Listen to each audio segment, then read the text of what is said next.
I almost forgot to show you the eggs that I collected earlier and the kinds of eggs that I collect on a daily basis.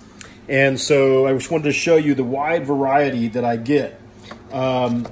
These are just, all the different kinds of eggs that I collect on a daily basis. And you can see that the colors run the gamut from, these are the Easter eggs that are kind of greenish blue, like I've told you. And you can compare that to a game hen egg that's a little bit more brown.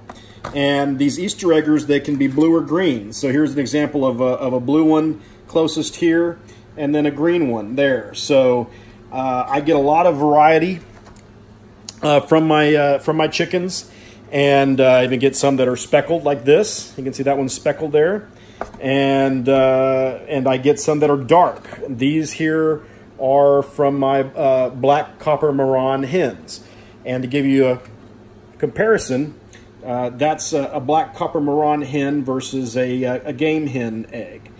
And so when you're looking to raise chickens, one of the things you need to determine is, how many eggs do I want to produce? If I'm going to be trying to produce these for a farmer's market or something else, you want to have a type of breed that lays eggs almost every day.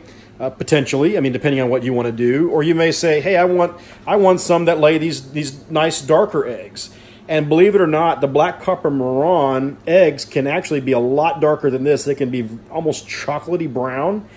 But to do that, they've got to stay in the system of the hen for a lot longer. And so that to get more pigment on the egg shell, and so you don't have the hens laying as often. So you get darker eggs, which are prized for their dark color, but the hens don't produce as many during the year. So that's a consideration you have to determine. Another thing that you should note is look at the size difference between a black copper Marron egg, which is that, and a game hen egg. I mean, that's a pretty big difference in size. And, when you're looking to sell eggs commercially, or even at a farmer's market, you're probably going to have to sell them according to size. And there's actually egg sizing machines that you can buy that'll tell you if it's a small, medium, large, extra large, jumbo, or whatever, and you can group them all together in the same box to make sure that you have all the same ones in the same box. So when you're looking at breeds, you want to decide, is the egg going to be a similar format, meaning size? Is it going to be producing as many as I need them to produce to be able to have a steady flow of eggs? And what colors do I like? Do I like blues and greens, or do I like regular browns, or do I like some of the darker browns, or speckled, or, there's even some breeds like Faverolles that produce a salmon-colored egg, a little pinkish-looking egg. So, those are some of the considerations you have to make for yourself in deciding what it is you want to do. The other thing I wanted to mention is people ask me all the time, do you need roosters to create eggs? And the answer is no. A rooster has two purposes. The first is to make more chickens, and the second is to protect the flock from predators.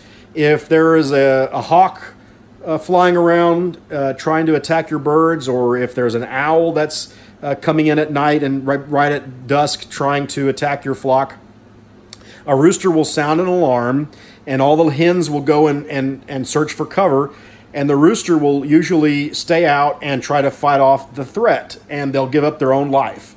So if you come out and you find a dead chicken, it's usually going to be your roosters are going to go first, because they're going to give up their life to help perpetuate the lineage. People ask me, well, how do you know if an egg is fertilized? Well, when you crack an egg, you can tell, and I'm going to try and crack one here and see if we can find one that I think may be fertilized. This may be a lost cause, but I'm going to show you anyway. So what I'm going to do is just going to crack one here, and I'm going to put it in this bowl. It's hard to do with one hand. I'm not as skilled as some. Okay, so I got a little bit of shell in there, but ignore that for a minute. If you can see on top, and I'm going to try and get in the light, you see how there's a white dot on the top of that yolk. I don't know if you can see it in the video, but that little white dot, it's kind of a translucent dot. It's got a little tiny dot in the center of it. So it looks like a bullseye. Well, that bullseye formation indicates that it's a fertilized egg. And it's perfectly fine to eat. In fact, most people, myself included, think that fertilized eggs taste even better than non-fertilized eggs. You know, as long as you're not leaving the eggs out, and by out I mean out of the refrigerator, like you're not leaving them in the chicken boxes for 20-some days or, you know, while they're developing into embryos, you're not going to have a problem. I mean, once you put this in the fridge, it arrests the development and it's not going to grow in your fridge, okay? You know, once the chicken's not sitting on top of it or it's not in an incubator, you're not going to have a problem with that developing into an embryo. You're not going to come and crack it open and it's going to be a little chicken in there. So perfectly fine to eat. I want you to look at the color. And I don't have a comparison because I don't buy store-bought eggs, but if you can tell, maybe try to compare the ones you have at home, you'll see that it's a lot more orange colored. And that's because the chickens, when they're naturally foraging out there and feeding on bugs and insects and the mealworms that I provide them, they're getting a lot of nutrients and things that help their yolks have a lot of color and coloration. If you go and buy a store-bought egg, I can guarantee you it's going to be a pale yellow, and it's not going to look like this, you know, almost like the sun. You know, this looks like the sun. The others look like a facsimile of the sun. So, so this egg appears to be fertilized. It does have a very faint bullseye pattern, but it's perfectly fine to eat. And, you know, you can not worry about it when you're cracking open eggs. You don't have to look for the spot or not. You just fry it up like you would normally. All the eggs that I have here, no matter what the color, the eggs are the same. And I'll crack a green one or a blue one. I'll crack a green one. And I'll show you that color-wise, you're not going to get much difference in terms of the yolk or anything else. Well, that one, I cracked the yolk a little bit when I was opening the egg, but you can see color-wise, it's the same color. You're not going to have a problem between the green eggs and the brown eggs. The last thing I wanted to show you, and I'm going to see if this works, you sometimes get a double yolk. And in fact, I've been having some friends and family tell me that they've been cracking open eggs and getting a double yolk. I suspect this one here, if you look at the size, I'm going to put it right here. Look at the size of that one compared to that one, right? They look like they came from the same bird or a similar bird. This one's a lot larger, and you can tell that, I mean, it stands above all of my other eggs. I will bet you that this one is a double yolk. So we're going to crack it open together right now, and we're going to see what we get, all right? So give me a minute. I'm going to try and hold the phone here just for a second, and I'm going to crack it with my right hand because I'm right-handed. Let me see if I can crack this open. And I bet you we get 2 yolks out of that. Sure did. Look at that. Did you see that? Got 2 yolks out of that one egg.